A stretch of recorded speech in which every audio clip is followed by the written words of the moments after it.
Greetings everybody, Nick D Virgilio here in beautiful, sunny Southern California, Orange, California to be specific, at SKB Cases, and we're gonna go around the factory today with Will Steven to see how SKB does their magic. Let's do it. So Will, you were just telling us a second ago, this is one of your brand new machines, and I love coming into factories like this and see how things are done. You know, and when I think of a cymbal case or a drum case, I really don't know what goes into the process. And seeing something like this is kind of mind-blowing. So can you explain what's going on here? Yeah, I'd be happy to. We're really excited about this. This is our 16th machine, injection molding machine. We've been making cases since 1977. This is our latest investment. It weighs over 500,000 pounds fully installed in there. So when we made this pit, we had to put 4 feet of rebar to be able to support that weight. And then we have a crane. What we did is we had to install the crane first so we could start moving sections of the machine and drop it into the pit. It took about a year to fully complete on here, but now we're cranking out cases consistently. And now that we're up and running, it takes about every 4 minutes we're able to complete a new shell. And while one is forming, somebody's putting together the case.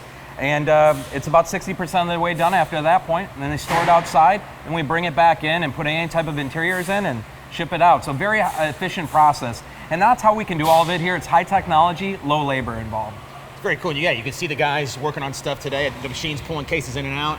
Absolutely. And they're putting all the hinges on and everything over there. It's a really cool process to see. And you were telling us this is like a government contract, this particular case you're making now. So you guys do all kinds of cases from a myriad of things. Exactly. And that's really the great thing about our company is that we're so well diversified. We have an industrial division, and they do military projects. We have a sporting division, and then we have music, photo, pro audio, and lighting. And that's kind of what we handle here on our side. But so that's how we can pay off some of these tools so quickly as we go into these production meetings, and some of these tools can cost up to $500,000. So we have to make sure that what we're deciding to do makes sense and that we can pay for the tool relatively quickly. Because the other thing is that the banks don't finance these tools because they're unique to us. So if anything was to ever happen, we can't just resell the tools right away. So we have to decide that this will be a good fit. So on the music side of things, we look at a case and we're like, oh, that's a perfect electric guitar case. You know, industrial looks at it, they're like, oh, this could be used for, you know, a lot of different uses, or a rifle. And then the sporting goods say, this is a bow and arrow or an archery case. So there's all different types of uses, and that helps kind of get these projects through and everything. Gotcha. And right now we have 65 different sizes of these I-Series cases, and these are injection mold cases. So lightweight, watertight, they're all made here in Orange, California. So lifetime warranty on the cases. Amazing. Yeah. So can we maybe walk around and explain a few things that's going on with this machine? Yeah, all right, let's do it. Let's go back over this way. I'd like to show you kind of how the plastic goes into the machine. It's kind of interesting. Okay. So we have 2 silos outside, and basically that's pumping in the plastic into this building. And they're coming in through these giant tubes, and that's going into this hopper right here, and that's mixing in with the color, and it's heating up, and it goes down and it corkscrews through this red section right here into the tool, and then splays out from there. And it's about every 4 minutes a new case shell comes out, and then they're having another one formed. So the operator on the machine over here basically can assemble 60%, 70% of the case within that 4 minutes. So it's latches, hinge pins, cleans up the exterior, then we put it on a pallet, we store it outside, and then we can bring it back in and put in the interior we need. But this is kind of interesting. This is the plastic. This is what polypropylene, this is what it looks like. So you can see how very few color is. It's only 4% coloring agent to change the entire case a different color. So it's almost like food dye into water, where it changes the entire to another color. So this is like what it would be when it comes in and works together to change out the case color. And this is everything you have it stored in the hoppers out back. Yeah, correct. It's basically these giant silos of just the white pellets, and then we just have a little bit of the coloring agent. So the tan cases we're running right now is coming out of that pallet right now, right over on the side. So how many colors of cases do you guys make? I mean, it could probably be endless, I imagine, but really we probably have, I would say, about 5 or 6 ones that we consistently are running. We do the desert tan, we do an OD green, of course black is the majority. Then we've done yellow and blue and red. Those are probably the main ones that we do. But we can match any Pantone of any color that we'd like to. It just kind of depends on the project. So, but it takes about 4 to 5 hours for us to clean out one color and do another one. So we typically have to have minimums if we're doing a custom run for a customer. Same thing with doing the tools. Now, every time we change out a tool, it takes about 5 hours to do so. So when we have a tool position in there, we're running at least 1,000 cases at a time to make it worth all the time invested. Yeah, I see one of your employees over there totally working on one of the other machines back there, cleaning it up and getting it ready for something else. Yeah. So basically when the plastic enters in here, it's a high amount of pressure that it takes to get this injected into the actual case itself. I believe it's 20,000 PSI is the force that goes into the actual machine. And then the other section is we have to have the correct clamping pressure to make sure that it can handle and that the plastic stays within the mold. Right. And so the larger the machine, the higher the clamping pressure that you would like. So in this particular machine that we just got, it's 2,080 tons of clamping pressure. So it's an extreme amount of clamping pressure. And just moving some of these parts around are extremely heavy. So the crane alone can carry up to 25 tons. So that's what we can kind of tap out on when we're moving some of these tools and everything. Right. So. And when the plastic goes in a liquid form, it's pretty hot, I imagine. Absolutely. And then it cools down once it's inside the mold. Correct. Okay. That's it. It cools down once inside the mold very quickly, though. Within 4 minutes, it's a pellet form, it's a liquid form, it's cooled down, it's already a case. And it's a case. And it's a case. That's so amazing. Very efficient process. Nice. So this is some of the cases that we're doing, some of the missile cases. We'll probably have to do like short clips of seeing it because I don't know how much we can actually visually show to everybody out there. Course, yeah. But basically what I wanted to show is so we'll make these like jigs over here, and what these allow our production team to do is they can line these up on the case and then efficiently put all the decals that this custom case would need. Okay. It just makes it a little bit more efficient kind of to put everything together. For this particular job, they're very strict on what goes where and everything. It's a government job. Yeah. So now, do these cases stay empty, or do you put foam in these cases? We do put foam after the fact. So sometimes we'll put the foam in-house. Sometimes we'll have distributors put in foam as well. So it's just a mix of everything. So. Cool. The other thing I wanted to point out too is we made a little modification to our crane system, and that's just so we can get a semi to pull underneath and drop off the tools. Because those tools are so heavy, we redesigned one of our semis that was going back and forth taking product from Mexico, and we beefed it up so it could withstand some of the weight that we're putting on it.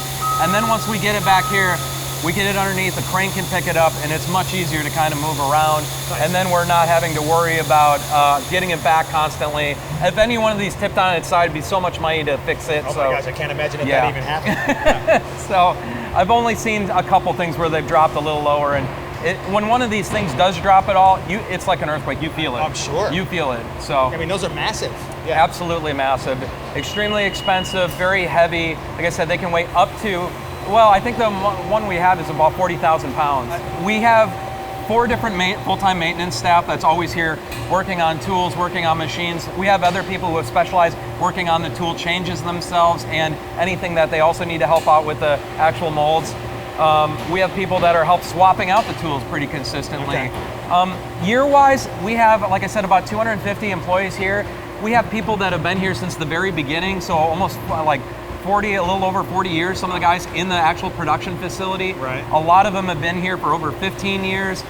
Some of them are pretty new. So we're constantly, the more we add, the more jobs we're creating as well to have people start here. So, but what I would say is that it's really kind of, to me, pretty incredible to have a factory job and have people here for 10 plus years, because a lot of factory jobs can be kind of, either run down or not appreciated or those types of things. And to have people have that longevity really makes a difference and for all of us. So in the sales staff, in our warehouse, in our production facility, it's something that we're very proud of and really strive to keep people here as long as we can. Well, I'd love to show you how we do roto molded cases. So our drum cases are made this way, our rack cases are made this way. Okay. So this really has the Sweetwater connection, and this mostly happens in this building. Absolutely, over here. Yeah. Absolutely. Okay. So you'll recognize now the processes of how we make some of these cases, drum cases. Okay. And so before, what we saw is plastic in a pellet form. Okay. And over here, the plastic is almost in a sand type of material. Okay. So what they do is they have these bags on top, and they're full of plastic material, and then they weigh them out into buckets. They take those buckets and they pour them into tools, and then the tools heat up and they spin in all different directions. And then the plastic heats up and sticks to the outer edges. It goes through a heating stage and a cooling stage, and then they pull it out at the edge. But it sounds like a NASCAR pit crew back here all the time. So, are they pulling a mold apart right now, or putting it together? If they're taking out the screws, they must be taking out like the plastic, the cases themselves. That's really cool. So why do we do roto molding and not all injection molding? Well, typically it's like the size of this, the tool cost is a lot less expensive.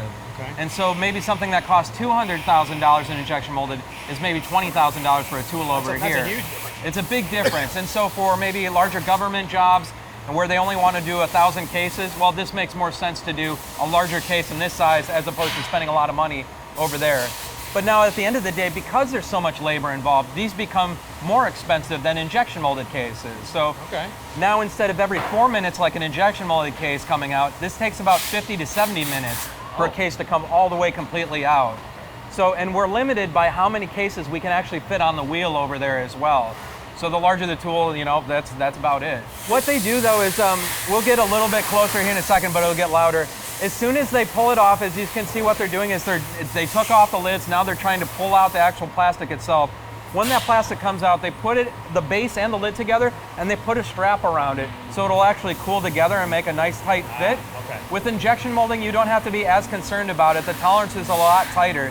So once that sits for a little bit, it cools down together. Then what they do is they Dremel out the inside of it. That's what he's doing now, it looks like. Exactly. So they're cutting out the inside over there. And then they clean it up even further. We have a table over here that they clean up the cases further. They put rubber gasket, they put the latches on the end of it. So again, you can just see how much time is involved in this process. So it just kind of depends, but we have options for a little bit of everything. Yeah, that's neat.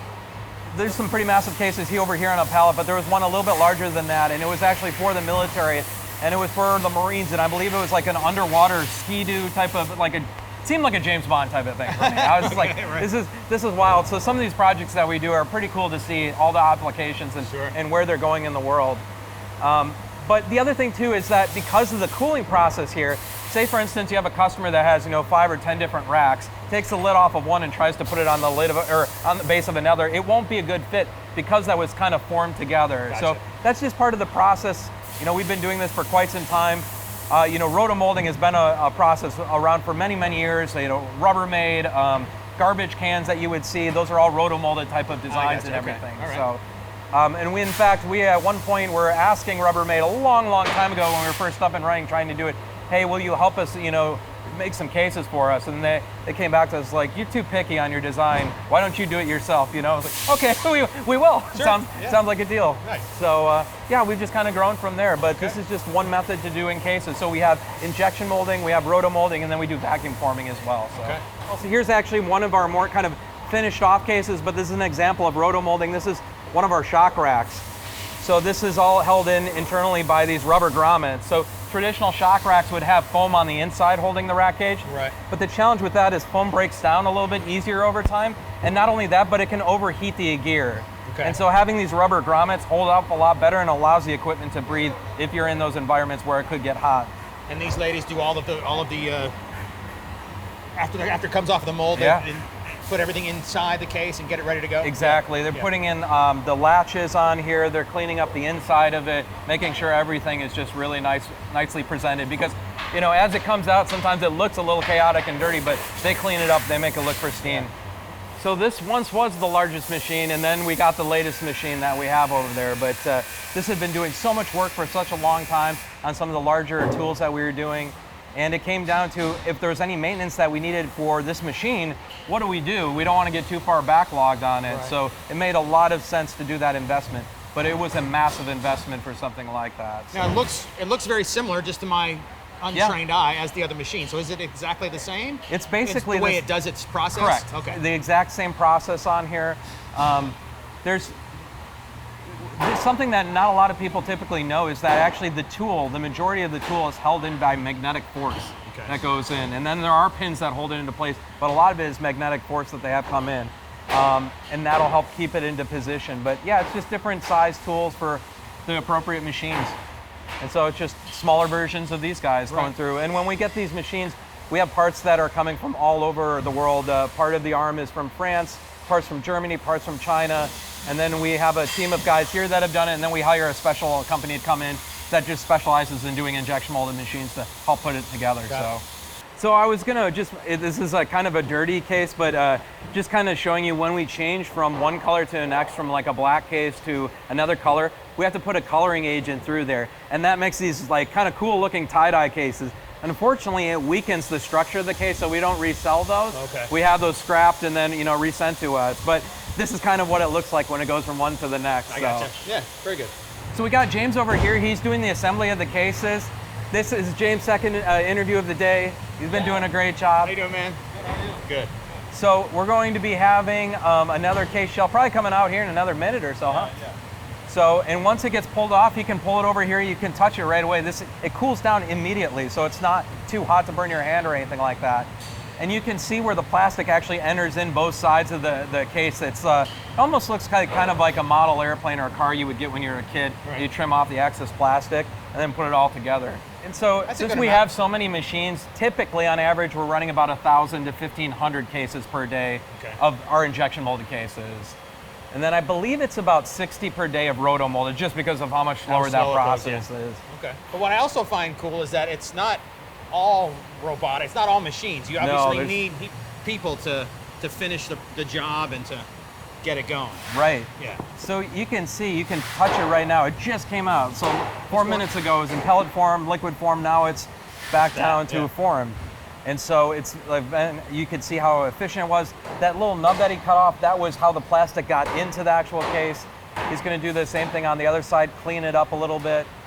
Just inspect to make sure everything's dialed in correctly. And then he's just going to start putting it all together. Okay.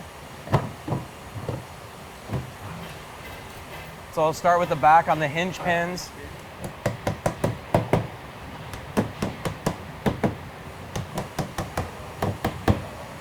You can see he's done this a couple times. Yeah, sure. He's got it down to a science. Yeah. Couple times. And so now he's taking the blowtorch, and that's to clean up any excess of plastic material. That just kind of shrinks it in, cleans it up. Gotcha. So all the latches, those are all made here in-house. So we have the latch assembly, we have the little tab that's made here, and then they put together with the springs in a little section in the factory.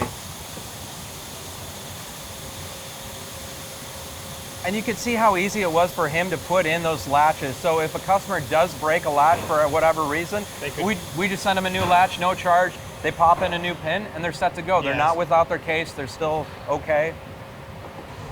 And all of these cases have a lifetime warranty on it, so we 100% stand behind all of our cases.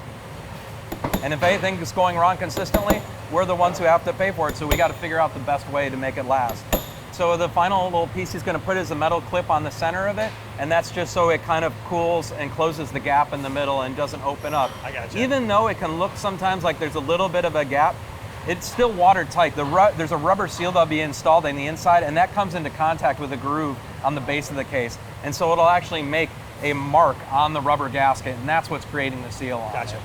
So over here, we just have more and more machines. We have doing some maintenance maybe over there? Maintenance over here. We have a full-time maintenance staff. And so it looks like they're doing some interior work. We have a legit set of tools for any type of, if your car breaks down, we got you covered. If the tool breaks down, we got you covered. We probably won't we'll walk around this side. Normally I go through this way, but it's pretty heavy weight. We'll keep our distance. What I did want to show you on the back side over here is we have these smaller machines, and what these are used for is overmolding, like the rubber overmolding on our handles. And so this type of material is what we use for that. It still looks like that polypropylene we saw, but if you squeeze it, it actually has a rubber component to it. It has almost like a bounce to it. Okay. So we'll walk around this way, and I'll just show you some of the small latches and pieces that we use and how we put them together. Sounds good. So these are how the handles come out of the machines. Depending on the size of it, this is because it's a little bit larger, it's 2 handles at a time. We typically have 4 or 6 handles that come out. Okay. But you see, it's again that kind of like model airplane, toy car thing that you get when you're a kid. You pull that stuff off. Pull out the plastic. And then what we'll have after that point is, let me see if we have it in there. We don't. But basically what we'll have at that section is we'll have a handle that's got these little nubs sticking on it. Then we'll put the rubber molding on top of it. So if it ever rips, it's not gonna rip and spin, it's fused into the handle. So it's all those kind of small, attention to detail that we put into making these cases. And we learn over time, how can we improve this? How can we make it better? So these are all those small little pieces, though. Gotcha. But as you can imagine, we go through a lot of handles, a lot of latches. These are other small machines that we're putting them all together. Down over here is kind of a breakdown of some of our parts and all the different sections that we're molding for all the different components. So we have our compact gig rigs that have, you know, our R102, R104. These are the side ports that we have that you can route cables through on the side. We have other latches for our fender strat cases, and then all of our I-Series cases. So all these components we're manufacturing here.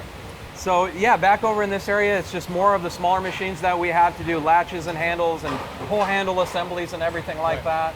So all the machines are numbered. We have offices upstairs, so they're able to kind of do planning and scheduling for what we're running, how many of those are we running. Because we're running this many shelves, how many latches do we need to have? So I imagine the organization has to be quite intensive. Absolutely, right, yeah. And then what we do is we, some of the handles are being made over here. So this is actually the push handle that we use inside of the housing that we have here. And so these are field replaceable. Again, these are just screwed into the back side of a rolling case, one of our I-Series cases. And if anything, you know, breaks, then you just swap out. We send a new assembly, very easy to replace. So. Okay.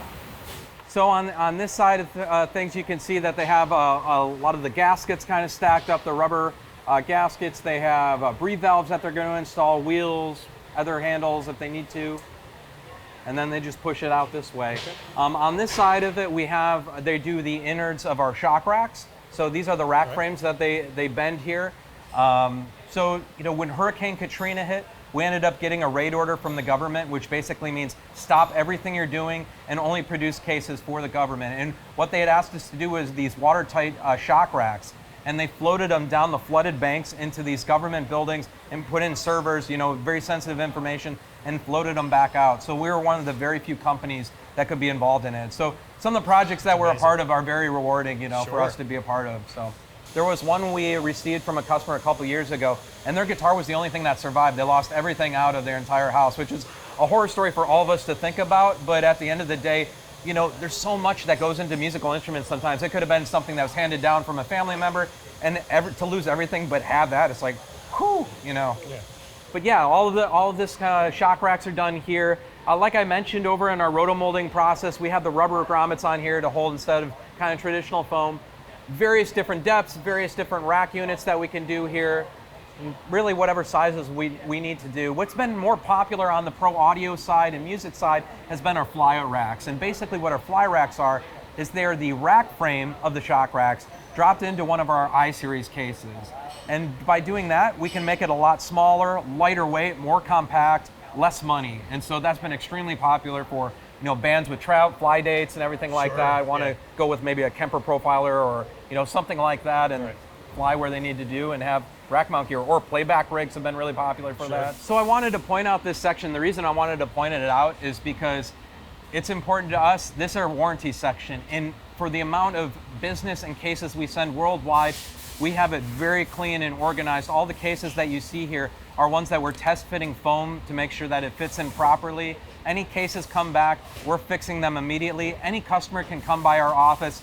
Like at the NAMM show, we'll have people dropping by. Hey, I've got a drum case, can you help, you know, fix a handle on it? Or I got a guitar case, can you fix a latch? And we'll fix it right on spot. If it's something that's a little too involved to fix, then we'll replace their case for them. We'll recycle down the plastic and move on. But we try to make this as easy for the customer, as efficient for us, and just constantly going through.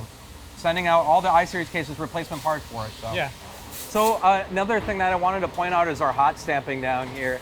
So we have different ways to customize our cases, our injection molded cases. We can do a different colored shell. We can replace the badge on it to make it a custom different badge. And then we have a way to hot stamp the case as well. So this is hot stamping here, and they are done from these two machines. And so what we actually have is these stamps over here.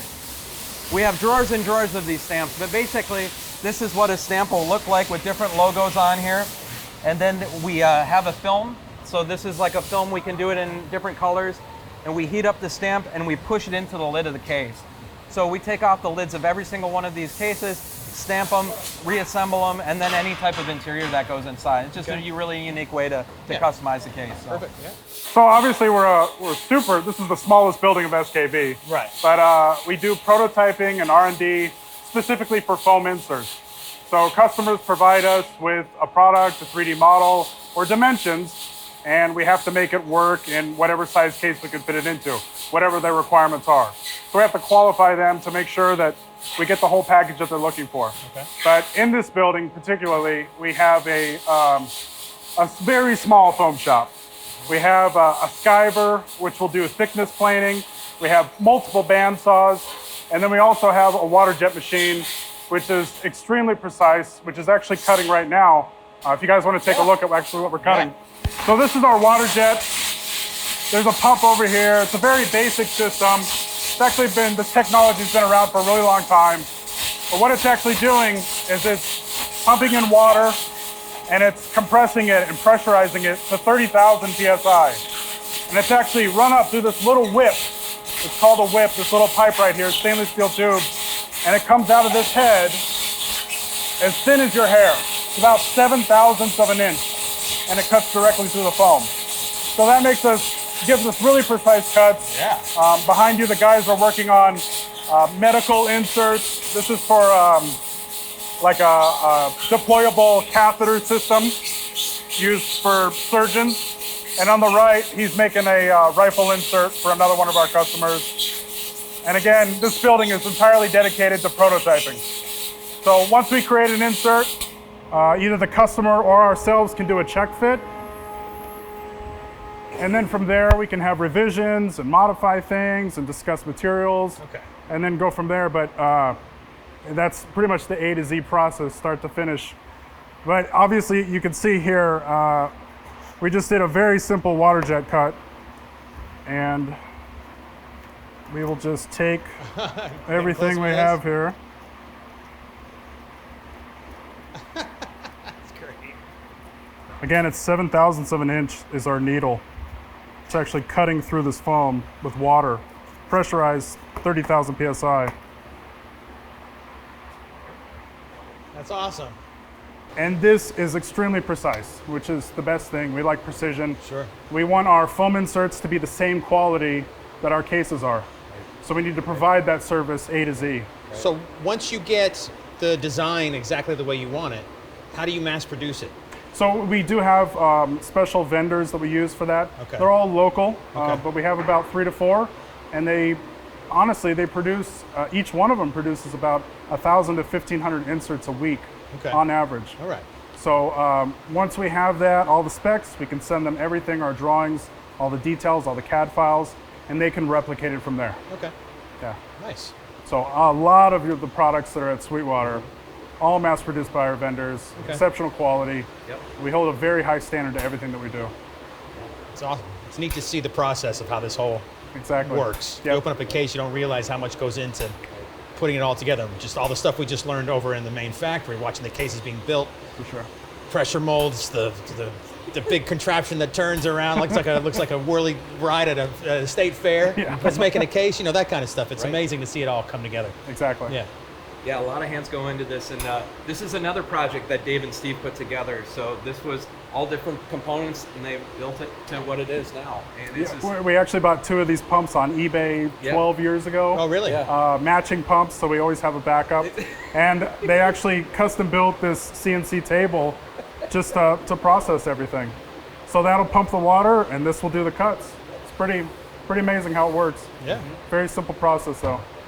But yeah, I'll show you I could show you some designs. oh, you guys will We love could do a couple some of these designs. just some Great. 3D stuff, but everything kind of starts as a 2D print, and we have to build layers from there. Okay. So that's also what those gentlemen are doing out there, is that they're assembling layer by layer to build up into an 8-inch shell, whatever it is. But then it creates, then we create a 3D model, and we can actually stick this inside of our 3D model of a case and make sure that everything fits. We can double check our wheel wells, things like that. But this is all done in CAD, which is really nice.